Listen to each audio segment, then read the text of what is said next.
kawula muncul sesarengan kalian Santa Megildis ingkang sampun nampi wedharan bab lampah trisembah bekti ingkang ageng sanget dipinanipun menika saking Ibu Bintang. Sumangga kita sareng sembah bekti kawula Dewi Maria kekasih Allah pangeran Dewi panjenengan sami samanipun Dewi Binti Piyambak saha Ibu Dewi Salira dan Yesus Dewi Maria Allah kawula yang dosa sami nyuwun pangestu samangke Dewi dumugi amin. Ibu Maria ingkang saklambung sae ing pangeran kawula nyuwun kinebina saking dosa ageng.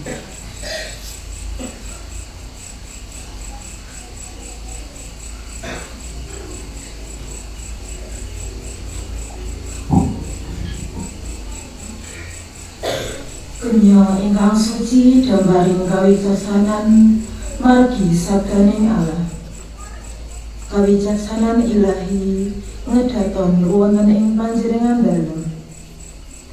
Panjenengan dalem sampun pinaringan sedaya pangertos lan ilahi ingkang saged dipun paringaken dhateng titah ingkang sampurna piyambak. Panjenengan dalem riksa ageng rai kawula lan ngawuninani anggen kawula mbetahaken sanget pitulungan. Kawula pitados dhateng luhuring kawicaksanan dalem mila kawula pasrah sumarah wonten ing asta dalem. Mugi kersa menggalih sedayanipun kanthi kenging kegiatan kenging katresnan murid kaluhuran dari Gusti Allah tuwin wilujengipun sukma kawula. Keparenga mitulungi kawula mawi sedaya sarana ingkang prayogi amrih saged kalaksanan ingkang kawula sesuwun. Ibu Maria, ibuning kawicaksanan ilahi, sanget-sanget panyuwun kawula keparenga maringaken sedalem ingkang kawula sesuwun. Panyuwun kawula menika inggih atas kawicaksanan dalem ingkang tanpa timbang pepénginipun putra dalem Sang Sabda. Inggih amrih kaluhuranipun asma dalem dene anggen kawula nunjuk menika sesarengan kaliyan Santo Antonius Padua tuwin Santo Leonardus Porto Mauricio ingkang tansah mulanaken bab sembah bekti. Semoga kita sesarengan sembah bekti kawula Dewi Maria kasih Allah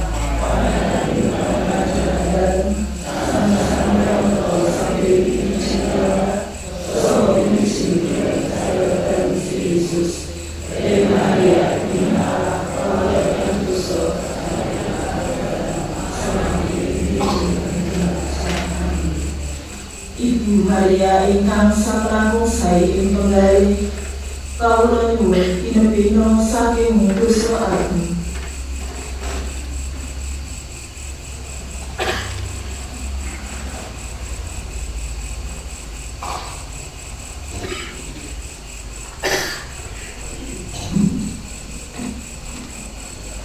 Ibu ingkang asih tresna, Ibu ingkang ambelas, ingkang dumugi sedhiki tansah ngetingalaken anggen panjenengan dados Ibu ingkang sanget welas lan asih. Kawula sowan wonten ing ngarsa dalem lan nyuwun kanthi ageng keparenga ngetingalaken sae kuwi ambek welas dalem dhateng kawula. Saya ageng ribet kawula tembu inggih saya ageng ambek welas dalem. Kawula mangertos bilih boten pantes nampi nugroho dalem ingkang kawula suwun menika. Awit kawula kerep damel sekeling tias dalem margi anggen kawula damel dukaning kutha dalem. Nanging senadyan kawula lepat, kawula maos ketulusan dene ngantos damel geraing tiasipun kutha dalem suruh tias dalem piyambak. Panjenengan dalem nate maringi priksa Santa Brigida.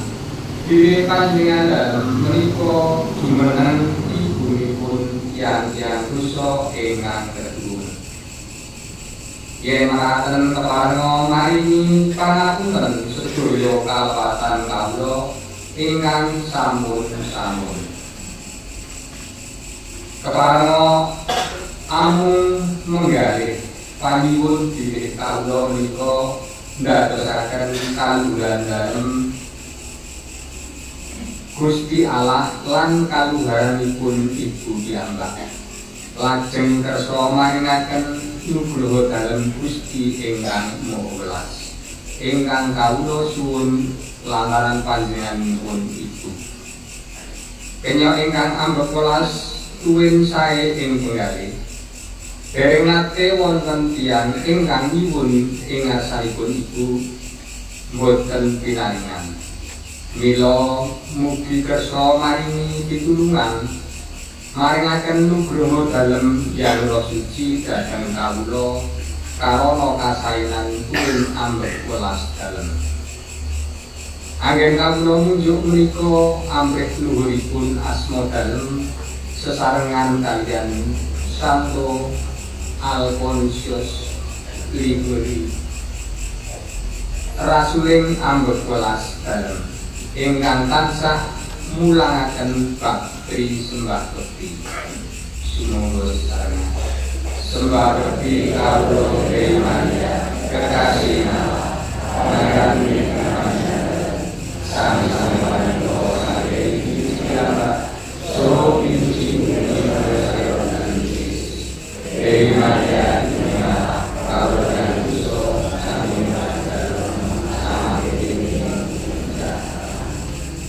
Ibu Maria ingkang sakelangkung sari ing penggalih kawula nyuwun pinurna saking dosa ati. Kunjasa Romo Hyang Putra Trinas.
Hayu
Kita sembahyang mun berkah kagem lilin-lilin menika.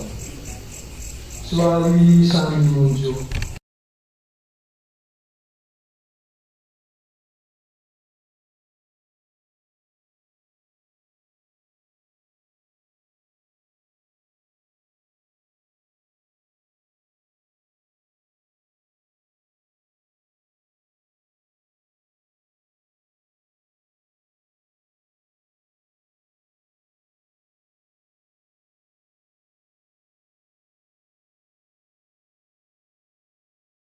Midhangetaken panyuwunanipun umat dalem ingkang sami mangayu bagya Gusti mawi lilin-lilin menika kanthi pangajeng-ajeng ing tembe saged nampi pepadang ingkang tanpa wonten suranipun krana lampah utami lantaran Sang Kristus Gusti kawula. Amin.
Tunjuk asmo dalam yang Romo, so yang Putra, tuin yang Roh Suci.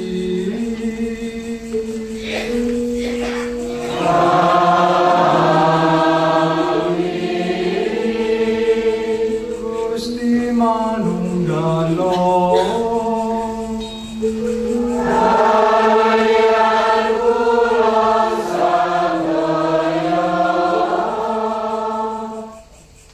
Ibu bapak, para sedherek ingkang kinasih Gusti, sugeng dalu lan berkah dalem. Sesarenganing dalu menika kita ngempal wonten pelataran Biung Maria badhe miwiti novena Tri Sembah Bekti lumantar sembayangan saking Ibu Dewi Maria. Menawi kita pirsani wonten ing ajaran gereja pasamuan suci nyerat lan merefleksikan bilih Ibu Maria Biung Maria menika pribadi ingkang piniji lan dipun karuniai rahmat ingkang istimewa amargi peranipun wonten ing kratoning Allah karya keselamatan. Lan saking waosan-waosan kitab suci ing dalu menika kita sami mangertos menawi Ibu Maria menika dados tulodo kangge para murid lan ugi kangge kita minangka abdi dalem ingkang taat lan peduli. Kekalih sikap menika taat lan peduli ingkang badhe kita lelimbang wonten ing Ekaristi dalu menika. Pramila sumangga kita wiwiti bojono Ekaristi menika kanthi cecawis diri nyuwun sing kawelasan dalem Gusti. Kita ketubungi dosa lan kalepatan kita supados kita pantes nderek kekeran dalem Gusti menika. Kita mendel sawetawis.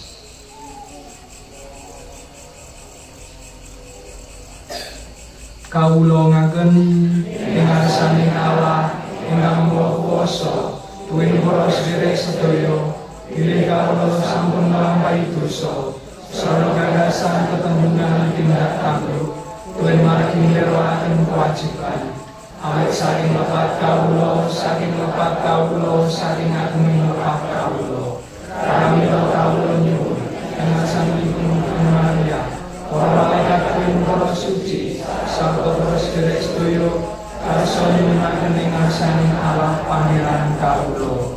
Muga Allah kang Maha Kuwasa kersa paring palingirma lan pangapuraning dosa sarta nuntun marang urip langgeng. Amin.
sami munjuk. Gusti Allah Rama langgeng maha kuwasa putra dalem ontang-anting ing dinten menika miturut kamanungsanipun dipun caosaken ing pedalaman suci. Kawula sami nyuwun ing ngarsa dalem karesikna budi manah kawula saha kadadosna pisungsung kunjuk ing Gusti. Lantaran Gusti Yesus Kristus putra dalem pangeran kawula ingkang kalian Allah yang Rama nunggil ing yang Roh Suci gesang tuwin mengku keprabon jumeneng Allah ing saklami-laminipun.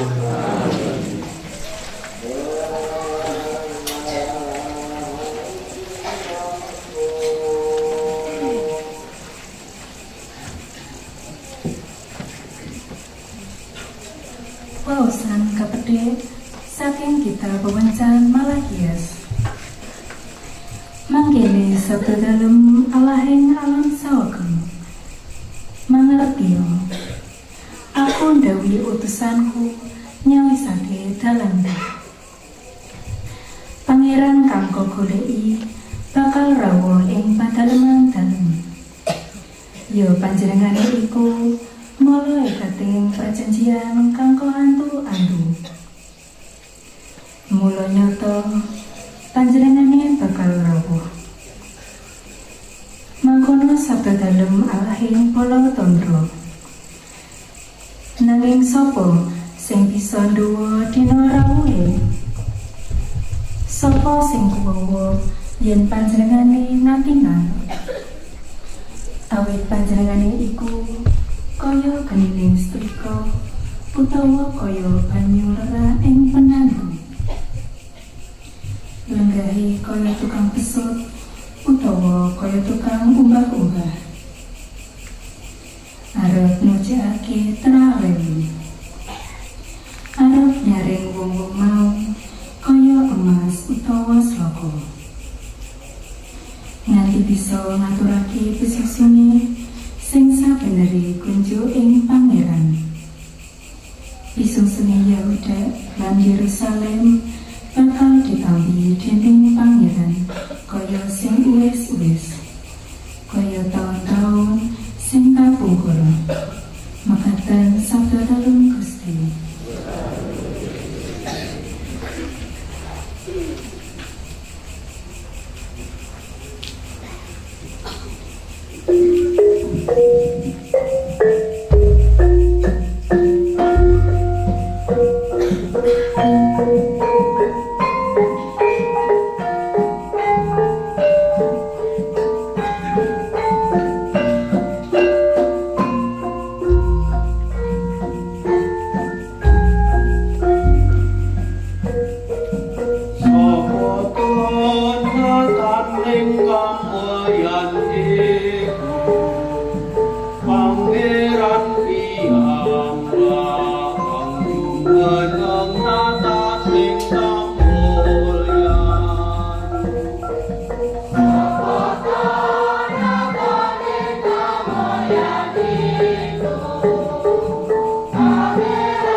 Angakno sirahmu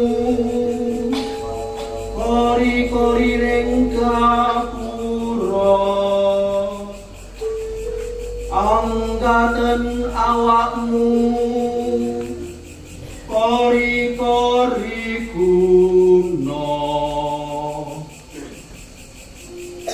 aturon nom lebet nataning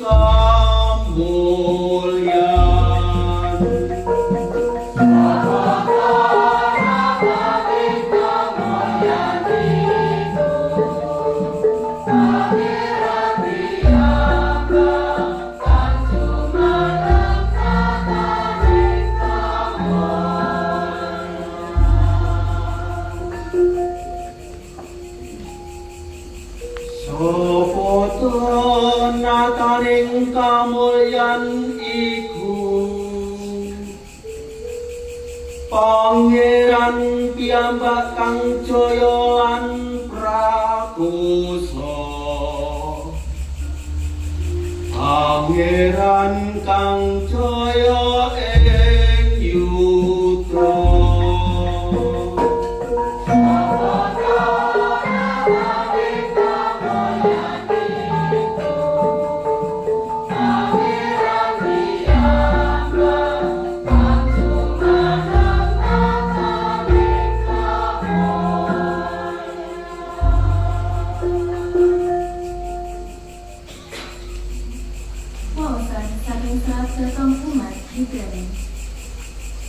Para sedulur, rehne putra-putra iku manungsa mawa daging lan getih. Mula Sang Kristus ngersakake ngagem uripku.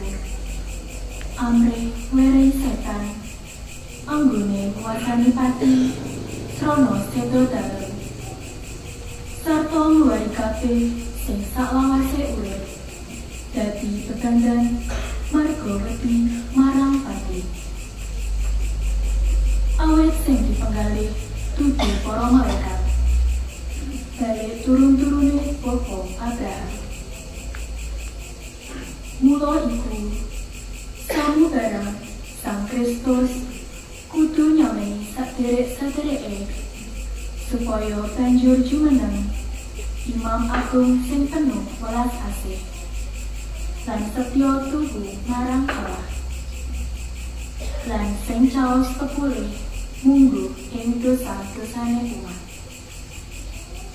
Sangsara sing dialami jalari panjenengane saged mitulungi sing dadi sing lagi nampa pacoban makaten sabda dalem Gusti.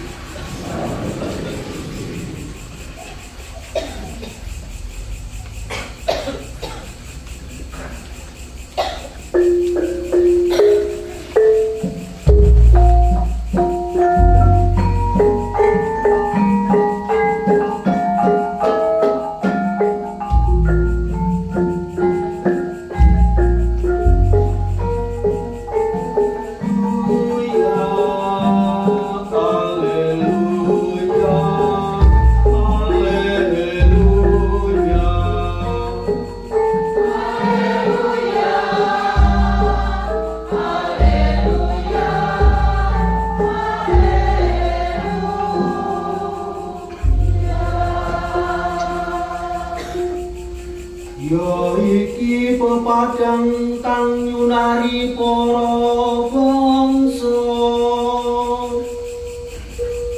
lan dadi kaluhuraning umat pinilih.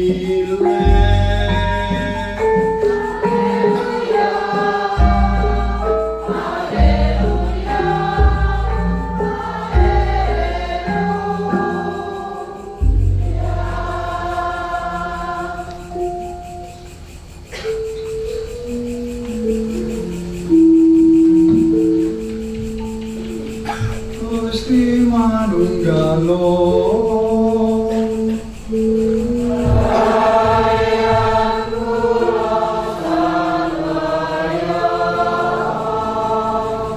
Hadiah Injil suci yang ditane Santo Lukas.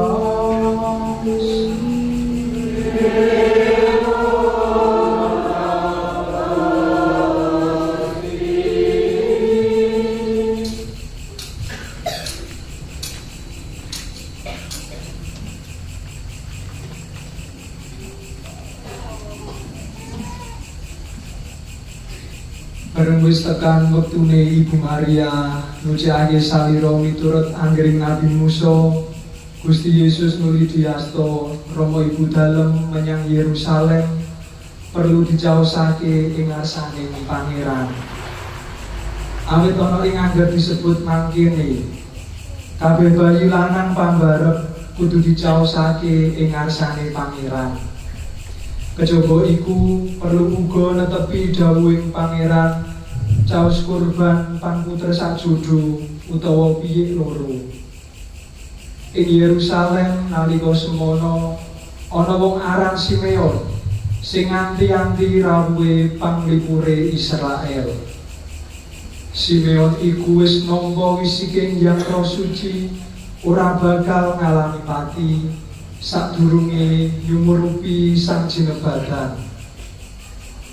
Lan kanthi wangsiting Hyang Roh Suci, Simeon pinuju sowan ing pedalaman suci. Nalika Gusti Sang Timur disowanake mrana perlu netepi kalumrahing angger. Simeon nuli nyambut Sang Timur lan bopong-bopong karo memuji Allah ature. Gusti kalilakno samangke abdi dalem mundur kanthi tentrem. Jer mripat kawula sampun sumerep karahayung dalem ingkang kacawisaken tumrap para bangsa lan jumeneng pepadang tumrap sedaya bangsa sarta kaluhuranipun umat dalem Israel. Rama Ibu dalem mungun mireng ature Simeon. Simeon nuli ngucapake berkah lan matur marang Ibu Maria. Sang Timur menika pinasti njalari dawah tuwintanginipun tiyang kathah ing Israel lan dados pratandha ingkang nuwuhaken bredha. Dene manah panjenengan badhe jinaja ing pedang amrih binukao pikiranipun tiyang. Ing kono ana nabi putri aran Ana putra Panuel saka taler Aser yuswane akeh. Biyen bebrayatan 7 taun saklawase, saiki wis warondo umur 84 taun lan ora tau mingset saka pedalaman suci. Dina wengi suwita ing alah srana poso lan sembayang. Nalika semono Ana uga ana lan memuji Allah sarta martakake Sang Timur marang sapa wae sing anti-anti mardikani Yerusalem.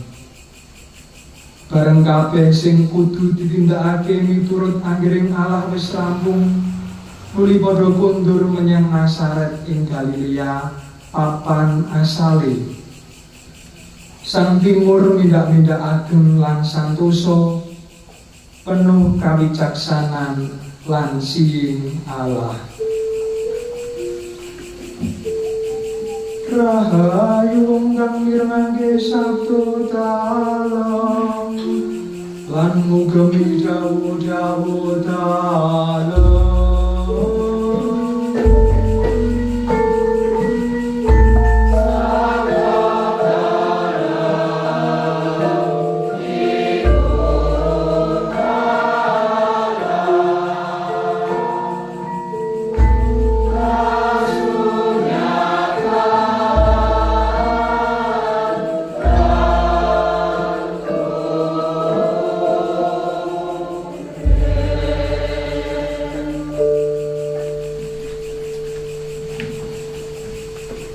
Ibu bapak, para kadang kinasih Gusti, adik-adik sugeng dalu berkah dalem. Kados pundi kabaripun? Sehat? Puji Tuhan, boten jawah niki. Nami jawah nggih bubar.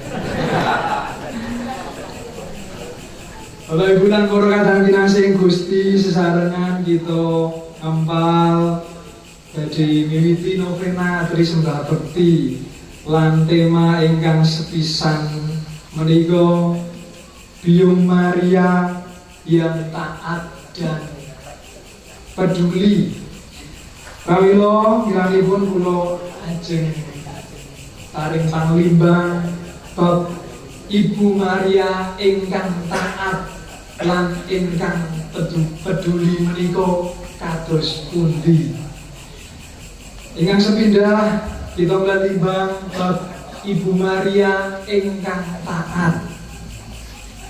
Ketaatan Ibu Maria nalika Gusti ngowahi gesangipun. Kita sedaya sami mangertos dos pundi Ibu Maria masrahaken gesangipun wonten kersangipun Gusti Allah. Ketaatan menika awujud nalika Ibu Maria nampi wewarta saking malaikat lan ingkang akrab ingkang kita mirengaken Ibu Maria paring pangandikan, kawula menika abdining Allah sendika ing jauh dalem. Menika dados kautamen ketaatan ingkang sepindah lan ugi dados tulodo kagem kita sedaya kados pundi kita minangka murid dalem ugi nggadahi pamanggih taat anggenipun bangun gesang wonten ing leladosan lan ugi ngumpadi dawuh kersa dalem. Menawi kita lelimbang kanthi sikap kamanungsan ketaatan ingkang sampun dipun ngendikaaken Ibu Maria menika, kita saged mengkontemplasikan, membayangkan bagaimana seorang Maria yang pada waktu itu dengan usia yang masih sangat belia, seorang gadis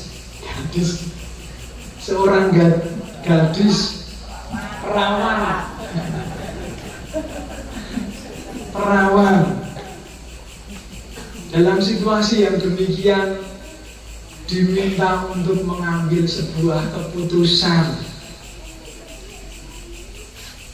Jalanipun marginipun ing tembing ajeng boten jelas, boten cetha, boten katingal.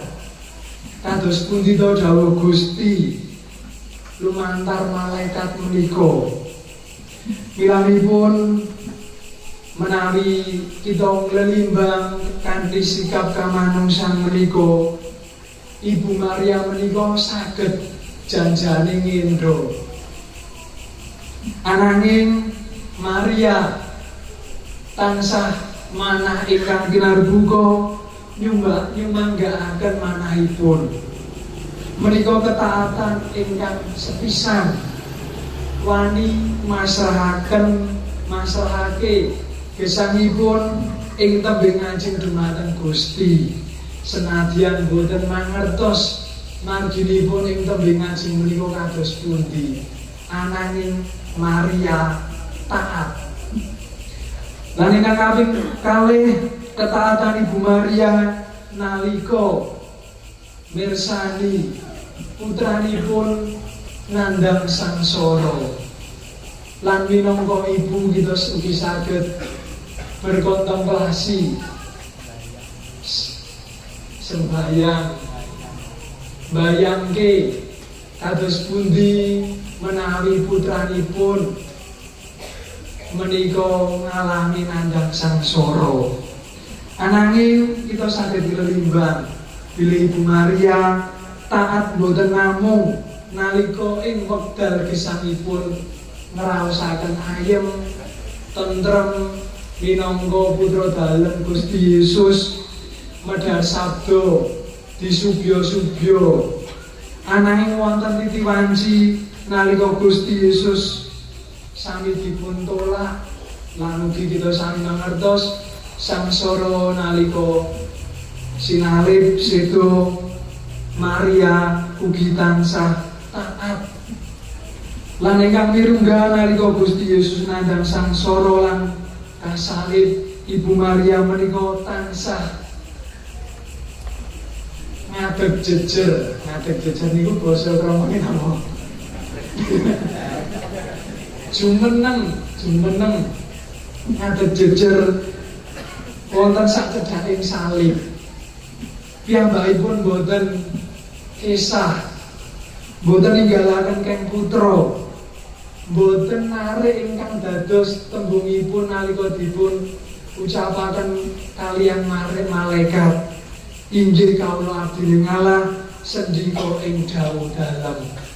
Ananging Maria tansah sendika dawuh.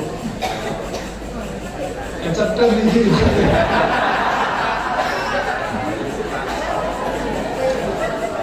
Boten nama-nama ya Bapak Ibu.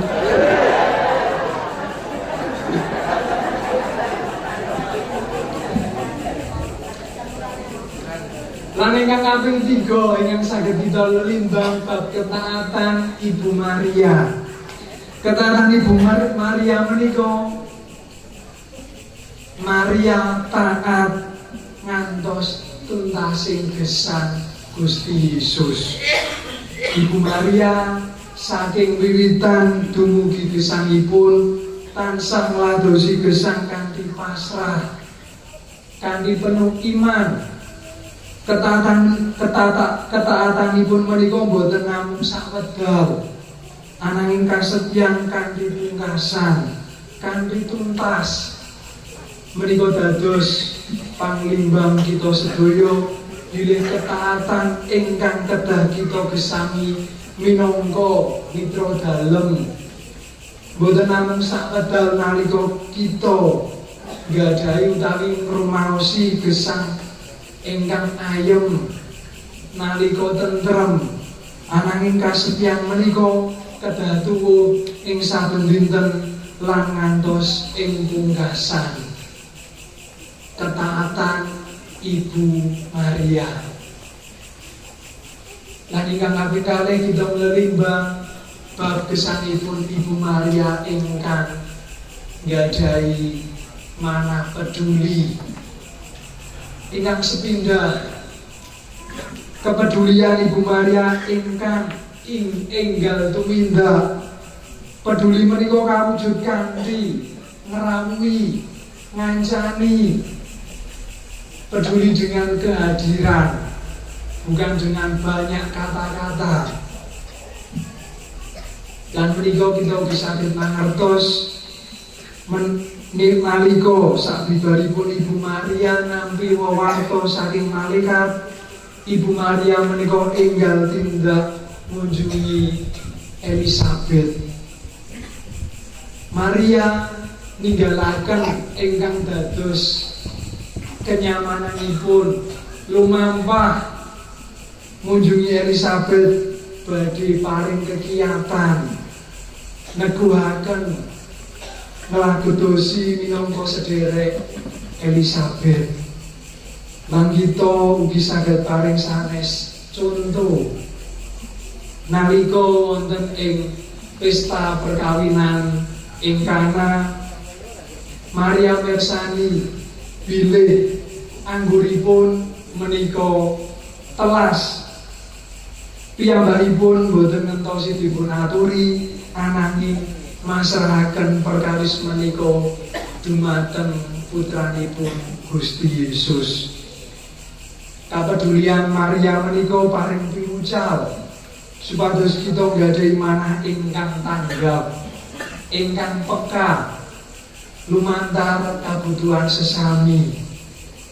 Kapedulian Maria menika ingkang peka ngrawuhi lan andhapasor tansah ngarahaken gesang dhateng Gusti menika saged dados piwucal kagem kita anggenipun ngladosi gesang menika. Lan ingkang kaping kalih kapedulian Maria menika tumrap pasaman suci saged kita lelimbang. Kita mangertos ing pungkasan saksampunipun Gusti Yesus menika wungu, Maria nyataken ngancani para murid ingkang dipun tilar kaliyan Gusti Yesus. Kaliyan para murid Ibu Maria sami ngempal, ndedonga lan ngentosi rawuhipun Hyang Roh Suci. Pitados ingkang dados wewarta malaikat, Gusti Yesus badhe rawuh ngutus Hyang Roh Suci. Lan menika ugi ingkang dipun ngendikaaken Gusti Yesus kaliyan para murid. Maria hadir bersama para murid dalam doa menantikan Roh Kudus. Ia tidak tampil di depan, tetapi dalam refleksi gereja menopang dengan doa, dalam gereja dengan kehadirannya dan dalam doa-doanya. Milanipun wonten ing ajaran gereja Maria menika dados lumantar kita umatipun sembahyang lumantar Dewi Maria dumugi ing Gusti Yesus. Bilangipun wonten istilah per Mariam et Yesus, melalui Maria kita sampai kepada Yesus. Maka sejatinya bersama Bunda Maria kita itu memohon doa karena meyakini bahwa Ibu Maria sebagai perantara rahmat. Dan itulah yang menjadi refleksi dalam gereja pasangan suci menika. Kapadulian Maria boten namung kangge Yesus, ananging ugi kangge para murid lan ugi kangge kita sedaya minangka murid-murid dalem. Lan kita pitados bilih lumantar Ibu Maria kita saged nggadahi semangat taat, semangat kapedulian minangka murid dalem ngladosi gesang bebrayatan menika. Ilanipun Bapak Ibu lan para kadang ingkang kinasih Gusti, mugi-mugi kita sedaya ingkang dalu menika sami ngempal miwiti novena Trisembah Bekti menika kita saged nuladani gesangipun kautamanipun Ibu Dewi Maria anggenipun ngladosi gesang ingkang sampun Gusti Yesus paringaken. Kita nyuwun berkah dalem Gusti, mugi kita anggenipun ngladosi gesang menika kita saged nggadahi kautamen ingkang taat lan peduli. Mugi lidono yang Rama so yang Putra tuwin yang Roh Suci. Dados muga samenika saged salami-laminipun.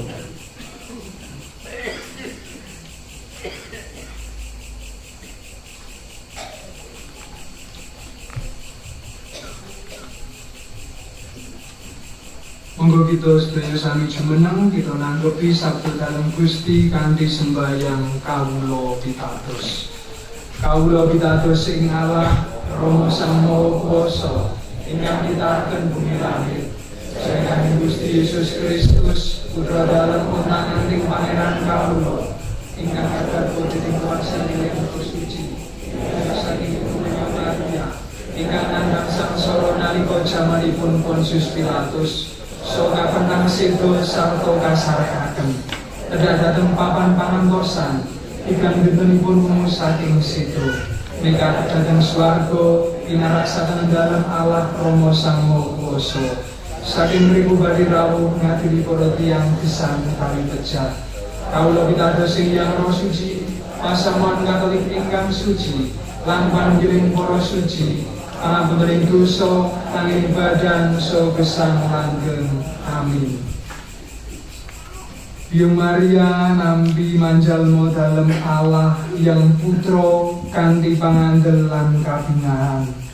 Ayo padha ngaturake panyuwunan ing ngarsa dalem Allah Rama ing swarga lantaran Biung Maria lan Gusti Yesus pepadhaning donya. Gusti mugi pratelan sarta keputusan pangembanipun pasamuan dalam masyarakat ingkang kasenaran pepadhaning katresnan ilahi kawula nyuwun.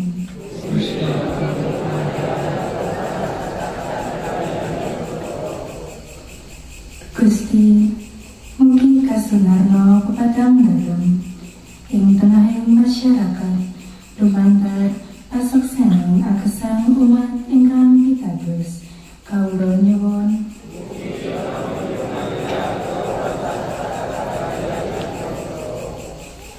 Gusti mugi para ibu ngrumaosana leluhuring kalenggahanipun saha sami tatap ngadepi tantanganing agesang kawula nyuwun.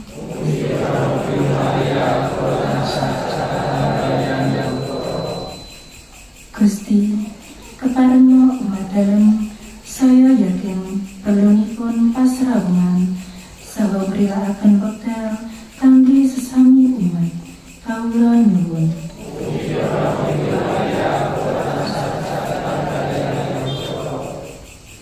Semoga sami ngaturaken panyuwunan pribadi amargi wonten ing jero bagus.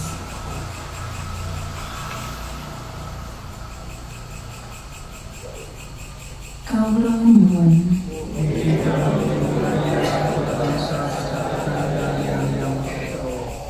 Gusti Allah, Rama Maha Kuwasa tuwin Maha Asih.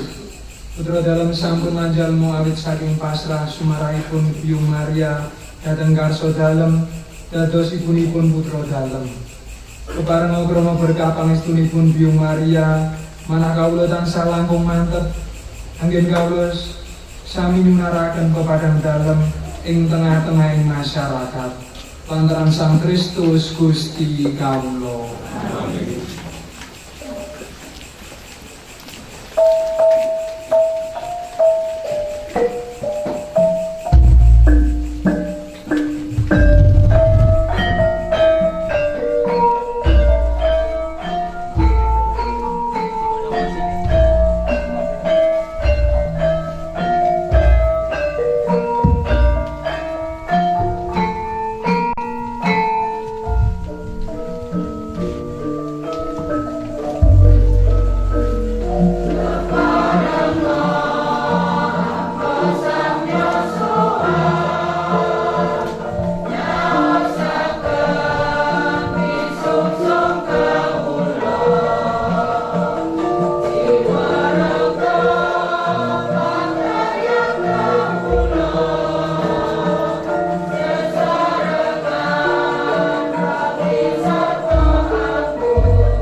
Jawasan iki pantes tinampi dening Allah Rama kang Maha Kuwasa.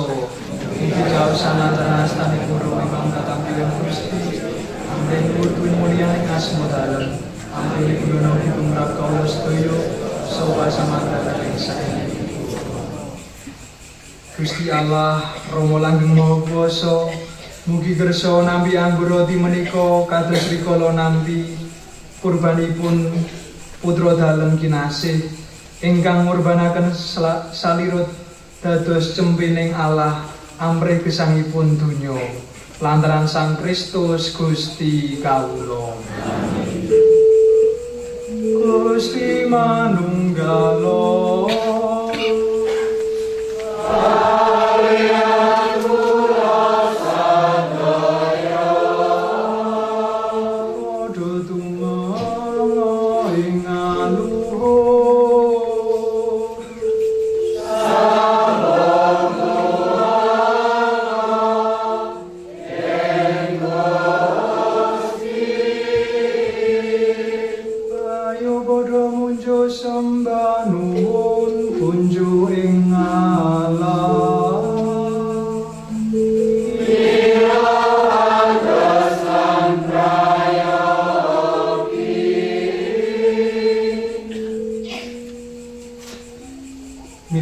lan prayogi tuwin asung rahayu kawula wonten ing pundi-pundi tansah munjuk sembah nuwun ing ngarsa dalem Gusti Rama ingkang Maha Suci Allah ingkang Maha Kuwasa tuwin langgeng lantaran Sang Kristus Gusti kawula.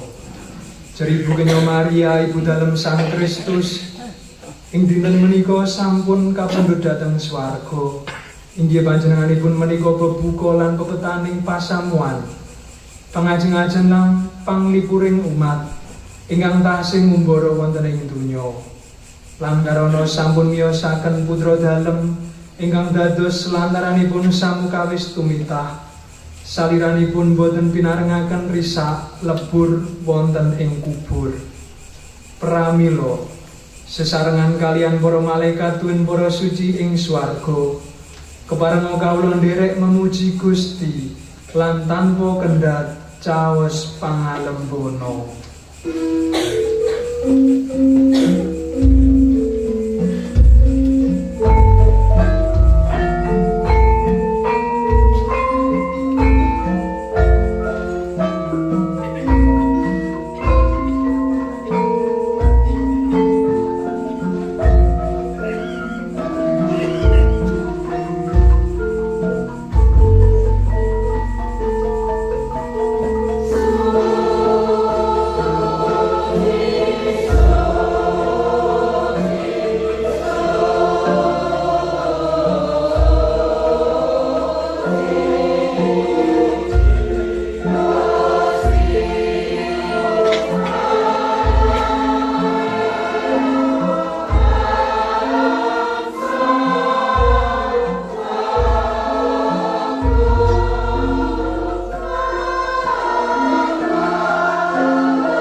Gusti Duh suci sarta jumeneng sumbering sedaya kasucian ingkang menika panyuwun kawula.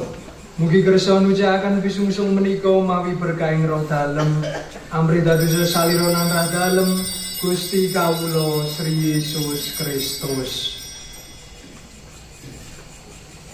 Gusti Yesus nalika badhe pasrah sangsara saking karsa dalem pribadi mundhut roti sarta munjuk sembah nuwun.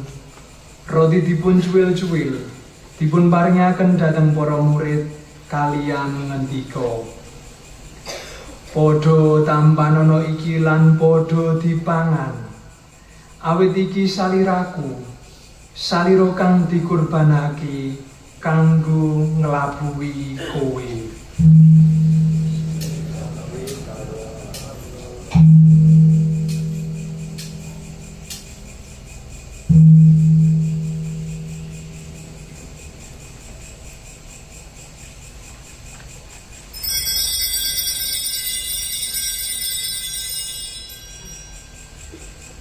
Mekaten ugi bakda bojono Gusti Yesus mundhut tuwung sarta munjuk sembah nuwun malih. Tuwung dipun paringaken dhateng para murid kaliyan ngendika, padha tampanana iki lan padha diombe. Awit tuwung iki isirahku, raing prajanjian anyar sarta langgeng, rah kang dituntasake kanggo nglabuhi kowe lan wong kabeh minangka pangapuraning dosa. Iki padha tindakno kanggo ngeling-eling marang aku.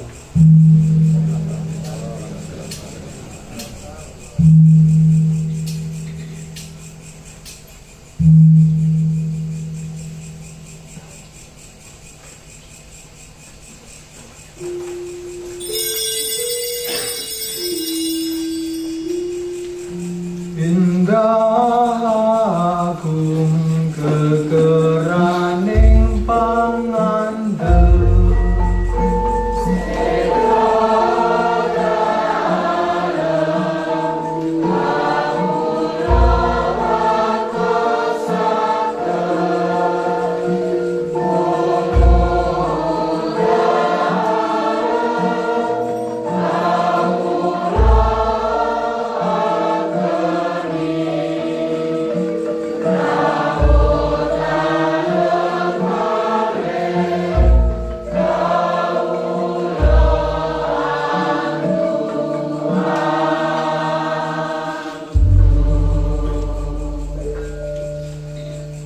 pramila Rama ngingeti sedasa wungunipun putra dalem.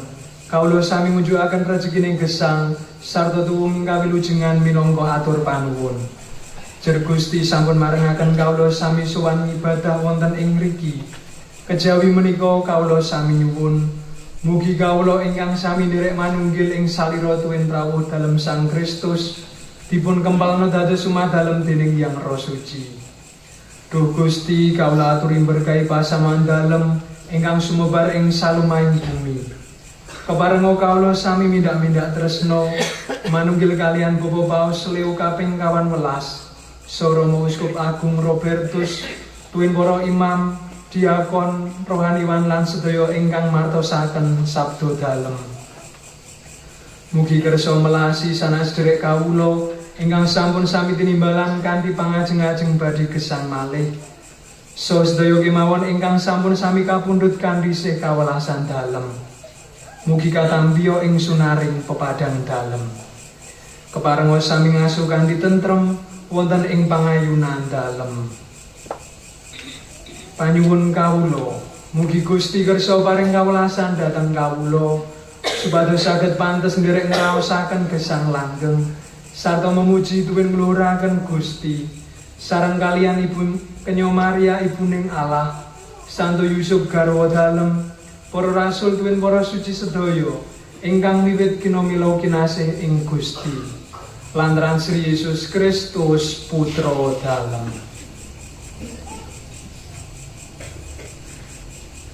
Inggih lantaran Sang Kristus sareng kaliyan Sang Kristus nunggiling Sang Kristus tuwin manunggiling Hyang Roh Suci sagung pakurmatan tuwin kamulyan punjing ngarsa dalem Allah Hyang Rama ingkang Maha Kuwasa ing saklami-laminipun.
kawula duh Gusti saking sakadaing piyawon.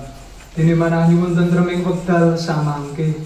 Supados kanthi pitulungan dalem kawula resik saking dosa, tebih saking kudha rencana, tansah ngantuk kamulyan tuwin rawuh dalem Sang Pamarto Sri Yesus Kristus. Awit Gusti ingkang lestantun mengku keprabon panguwas tuwin kamulyan ing salami-lami. Gusti Yesus Kristus sampeyan dalam sampun ate ngendika dhateng para rasul. Kowe padha tak tinggali tentrem lan katentreman pundak paringake kowe. Sampun ngantos mriksani dosa kawula, nanging kawula aturi menggalih pitados sing pasamuan dalem. So wonten danganing penggalih pasamuan dalem tansah pinaringono tentrem lan rukun salaras kalian karso dalem. Gusti ingkang gesang tuwin mengku keprabon ing saklami-laminipun. Amin. Katentreman dalem tansah manunggalo.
Birat dosaning jagat rayu kang tinimbalan derek pujana dalem. Gusti sampun kawula boten pantes dipun rawuhi lan kawula muga supaya kawula badhe saras. Mugi salira dalem Sang Kristus nuntun kita dumugi ing gesang langgeng. Amin.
utawi sami muncul.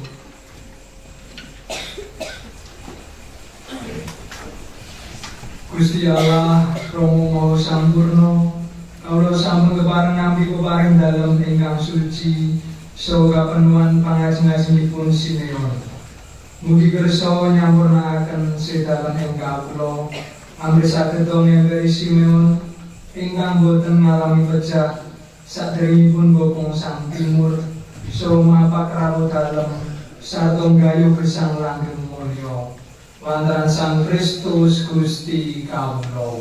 Amin. Derek woro-woro saking pengurus Bio Maria ingkang angka sepindah ngaturaken ageng panuwun dumateng Rama Benedictus Triwidiatmoko PR ingkang sampun kepareng mimpin wontenipun misa Senen Kliwon kanthi rancak mewah pantar ing sidang ing dalu menika.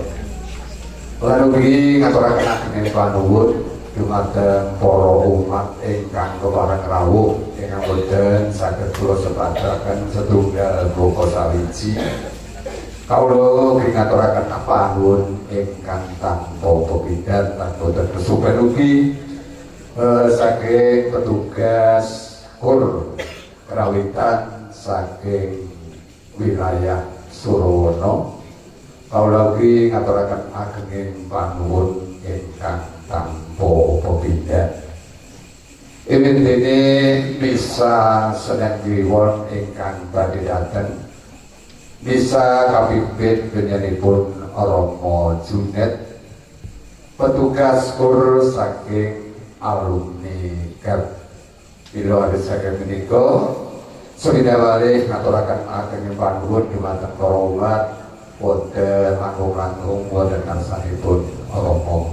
Mekaten woro-woro saking pengurus Bio Maria matur nuwun.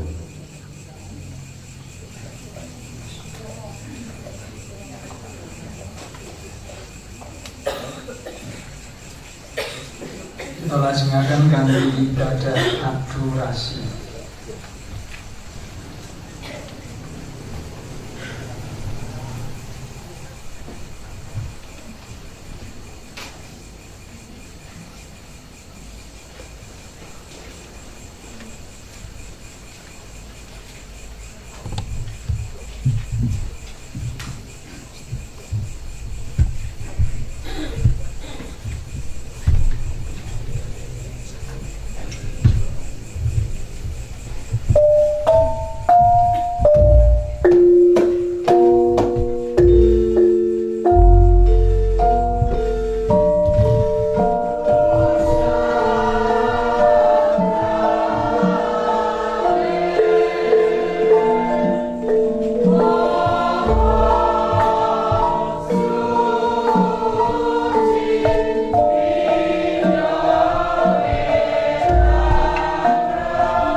Pinujio asmo dalem ing saklami-laminipun.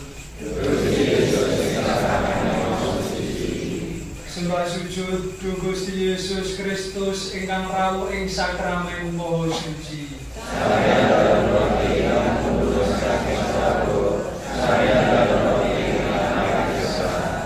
Sembah sujud kawula du Gusti Yesus Kristus ingkang rawuh ing pahargyan Ekaristi. Sembah sujud du sarira dalem ingkang kapasrahaken kangge kawula minangka kurban. Sembah sujud kawula du roh dalem Sang Kristus ingkang kaesokaken kangge kawilujengan kawula.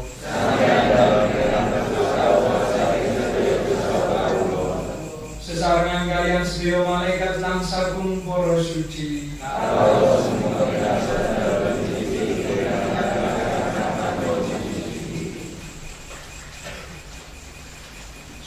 Sami ngang sudaya ning gesang.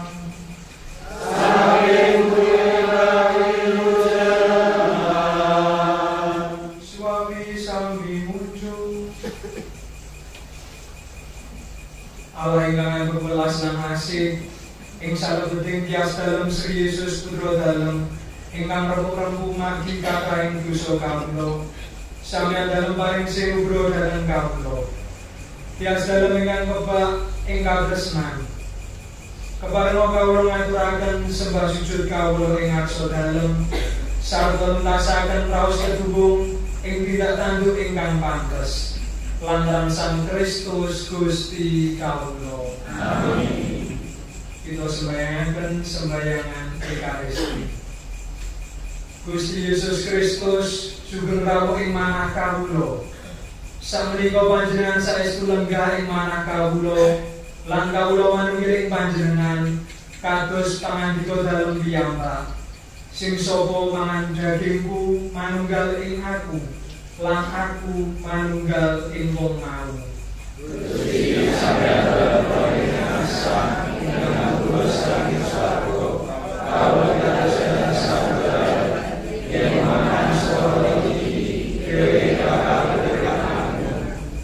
Gusti Yesus karana roti ngagesang selira dalem pribadi kawula kepareng derek gesang langgeng amargi sampeyan dalem ngendika sing sapa mangan dagingku lan ngombe raku dheweke darbe urip langgeng lan dheweke bakal datangake ing dina pungkasan.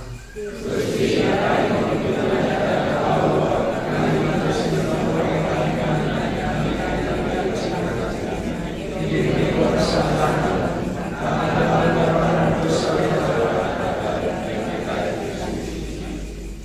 Gusti Yesus Kristus mitulungono kawula supados kawula saged caos pakurmatan lan pangaji-aji dhateng sarira dalem roti gesang ingkang tumedhak saking swarga ngelangkungi sedaya barang kadonyan lan tetedhan sanesipun ingkang pinanggih ing donya menika. Gusti Yesus Kristus kados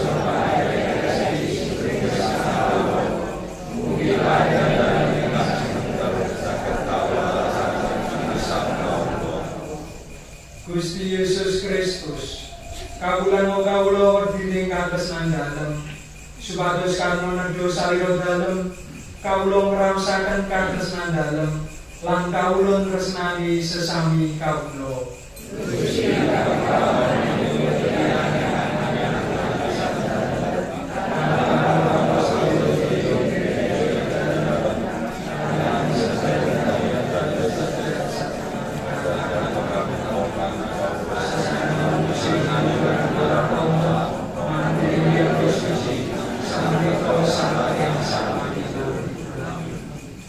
sembayangan katur Santa Maria Ibuning Sakramen Maha Suci.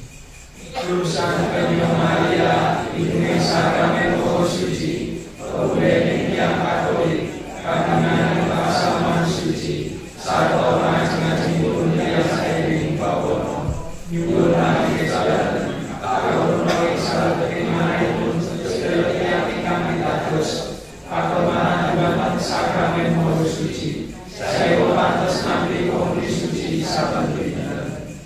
Kanjeng Ibu Maria ingkang pinurba mulus tanpa ciri nyuwun pangestu dhateng.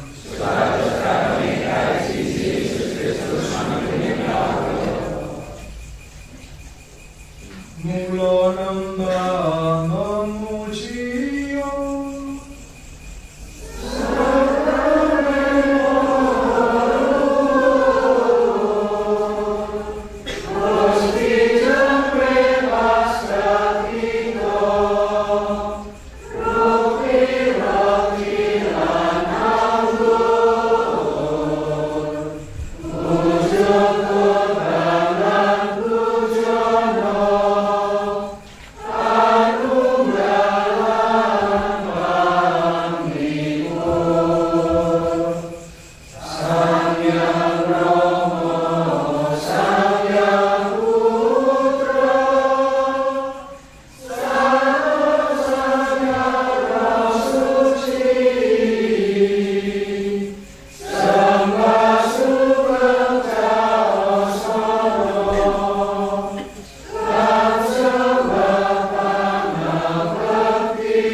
Gusti sampun maringaken rezekining kaswargan.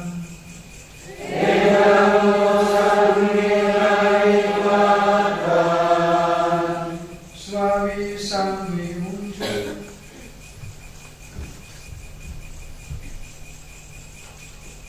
Gusti Yesus Kristus ing bahagian Ekaristi kawula mengeti sangsara seda duwe bunga dalem. Mugi sembah sujud kawula konjuring sakramen Maha Suci menika sangsaya dalem kawula sedaya nglenggono sapinten ageng katresnan dalem saengga kawula kepareng ngraosaken katentreman ing donya saha ngraosaken kabegjan langgeng ing swarga. Awit sampeyan dalem Gusti lan Pangeran kawula. Amin.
Nulio yang Allah.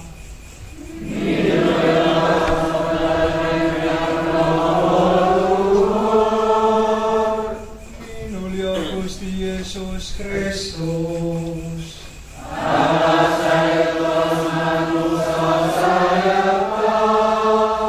Minulio asmo dalam Sri Yesus. Minulio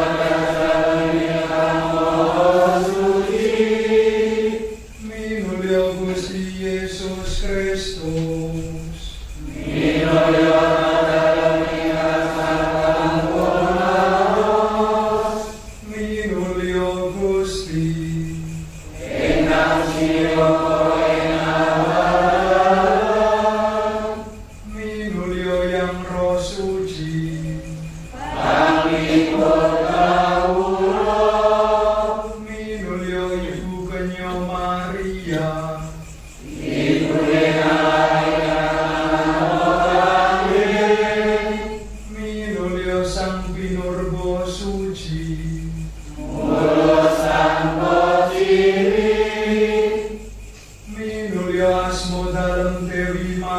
Maria.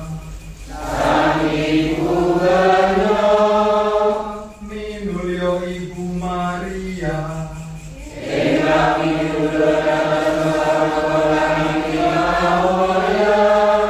Minulya Santo Yusuf.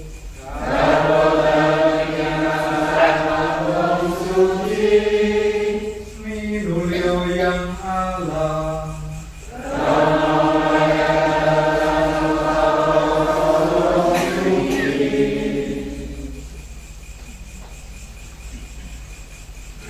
Bapak Ibu dan para sedherek, mencoba Ekaristi lan sembahyang akurasi sampun paripurna.